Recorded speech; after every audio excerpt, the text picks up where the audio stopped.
Kisah ini menceritakan tentang kisah nyata dari Ibu Sri Handayani, seorang guru SD kecil Dusun Wates, Kecamatan Pulau Kulon, Kabupaten Grobogan. Dimulai dari keseharian dari Ibu Sri Handayani yang harus bangun jam 3 pagi untuk menjahit demi menguliahkan anaknya dan menghidupi kesehariannya. Kemudian dilanjutkan berangkat ke sekolah sekitar kurang lebih jam 6.45 pagi sejauh 5,5 kilometer dengan akses jalan yang berkelok-kelok dan hancur. Perjuangan Ibu Sri Handayani ini sangatlah tulus, karena beliau mengajar di SD tersebut sejak November 2006, sehingga kurang lebih 16 tahun dengan total murid yang hanya 29 orang di keseluruhan SD tersebut. Bahkan Ibu Sri dalam perjalanan pengabdiannya seringkali diuji dengan beberapa hal seperti rem motornya yang patah, bahkan sampai dengan terjatuh dari motor karena licinnya jalan.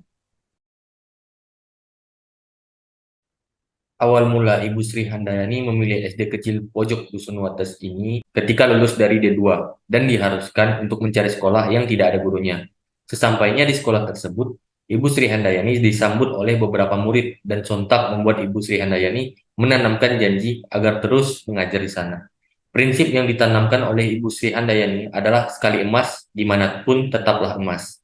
Maksudnya adalah dengan keterbatasan fasilitas yang dimiliki oleh sekolah, siswa akan tetap terbaik jikalau guru-gurunya mampu mengajarkan dengan tulus, ikhlas, dan kompeten. Ibu Sri Handayani merupakan sosok yang sangat mulia di mata saya, karena dengan keikhlasannya untuk terus mendidik masa depan bangsa hingga mengharapkan untuk terus lanjut ke jenjang yang lebih tinggi. Pada akhir video, Ibu Sri Handayani berpesan kepada pemerintah untuk menjadikan dusun kecil Wates tersebut menjadi lebih maju. Paling tidak akses jalannya yang diperbaiki sehingga memudahkannya di sana untuk terus mendidik masa depan bangsa. Analisis implementasi core value ASN yang diterapkan oleh tokoh utama pada film pendek Pengabdian untuk Negeri, yaitu Ibu Sri Handayani. Yang pertama adalah nilai berorientasi pelayanan. Ibu Sri Handayani mengimplementasikan nilai berorientasi pelayanan dengan menunjukkan sikap yang tulus dalam memberikan pembelajaran bagi muridnya. Beliau memahami dan mengajarkan sesuai dengan kebutuhan muridnya. 2. Akuntabel. Beliau melaksanakan tugas dengan penuh tanggung jawab dan berintegritas tinggi. Hal ini dibuktikan dengan kalimat beliau, "Saya berjanji untuk mengabdikan diri di tempat ini hingga pensiun." 3. Kompeten. Beliau membantu muridnya yang kesulitan mendapatkan akses pendidikan dengan memberikan pembelajaran yang terbaik bagi murid-muridnya. 4. Harmonis.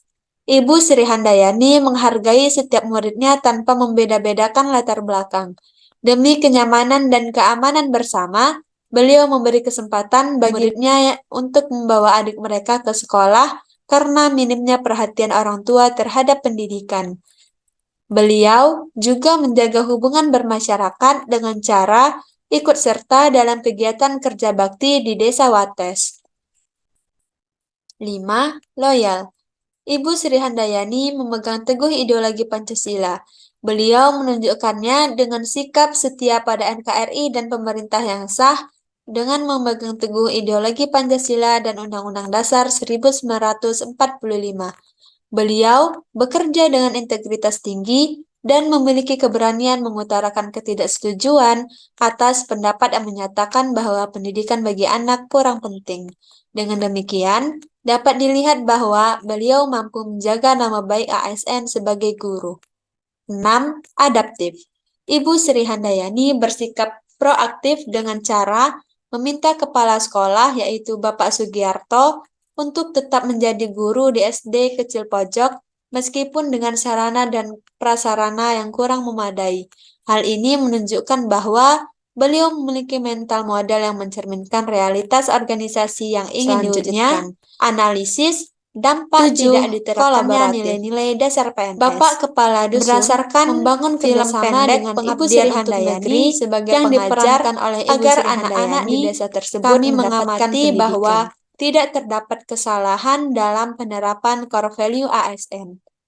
Selanjutnya, analisis terkait dengan gagasan alternatif dari pemecahan masalah. Yang pertama, kompeten. Ibu Sri Handayani telah membantu muridnya yang kesulitan mendapatkan akses pendidikan dengan memberikan pembelajaran yang terbaik bagi murid-muridnya. Namun, akan lebih baik lagi jika ada peningkatan kompetensi untuk Ibu Sri Handayani dalam memberikan pembelajaran, baik berupa pendampingan selama belajar ataupun pelaksanaan diklat bagi guru di desa. Kedua, kolaboratif.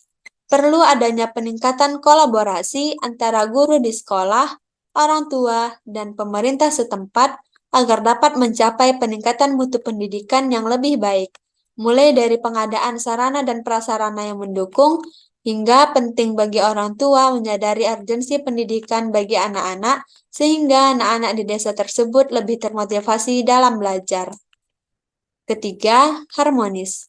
Perlu adanya peningkatan persuasif dengan orang tua yang berpandangan bahwa pendidikan tidak penting. Hal ini dapat dilaksanakan dengan pengadaan sosialisasi, urgensi pendidikan, dan kegiatan motivasi. Kegiatan ini sebaiknya dilakukan oleh Ibu Sri Handayani dan didampingi pihak sekolah, pemerintah setempat, dan dinas pendidikan agar mendapat kepercayaan orang tua murid di desa tersebut. Terakhir, bagaimana konsekuensi atas implementasi dari gagasan alternatif di atas? Dengan mengimplementasikan gagasan alternatif tersebut, diproyeksikan dapat merubah mindset orang tua bahwa pendidikan bagi anak sangat penting. Dengan demikian, core value ASN dapat diimplementasikan dengan sangat baik dalam memenuhi pelayanan dan kebutuhan publik bangsa dan negara, sehingga kualitas dan mutu pendidikan di desa setempat dapat meningkat.